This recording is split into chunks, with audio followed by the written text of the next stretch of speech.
PM कौशल विकास योजना 4.0 होगी शुरू। उद्योगों की जरूरतों के हिसाब से युवा शक्ति को किया जाएगा तैयार।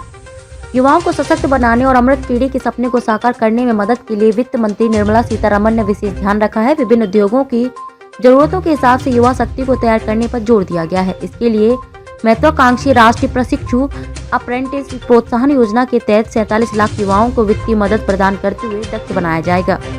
रोजगार के घरेलू अंतर्राष्ट्रीय अवसर के लिए युवाओं को कौशल प्रदान करने के मकसद से प्रधानमंत्री कौशल विकास योजना 4.0 शुरू की जाएगी। साथ ही देश भर में 30 स्किल इंडिया इंटरनेशनल सेंटर स्थापित किए जाएंगे।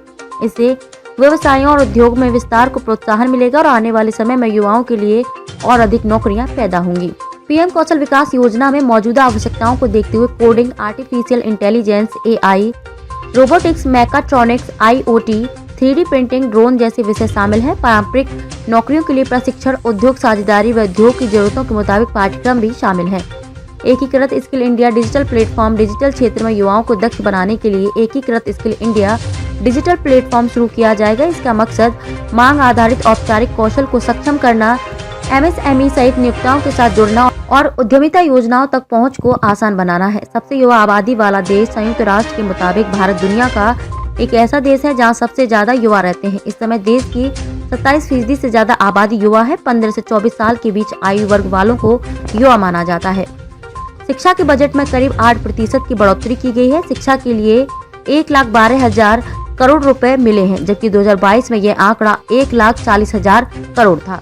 उच्च शिक्षा के लिए 44,094 करोड़ और स्कूली शिक्षा के लिए 68,804 करोड़ रुपए मिले हैं। शिक्षा, कौशल विकास, उद्यमिता, अनुसंधान एवं विकास, डिजिटल बुनियादी ढांचे और रोजगार सृजन को बढ़ावा देते हुए अमृतकाल बजट ने इंडिया 100 के लिए सावधानी पूर्वक खाका तैयार किया है। धर्मेंद्र प्रधान। करोड़ों भारतीयों के जीवन को आसान बनाने के लिए बजट में अभूतपूर्व फैसले लिए गए हैं। यह बजट मध्यम वर्ग व युवा समर्थक समावेशी है। अनुराग ठाकुर।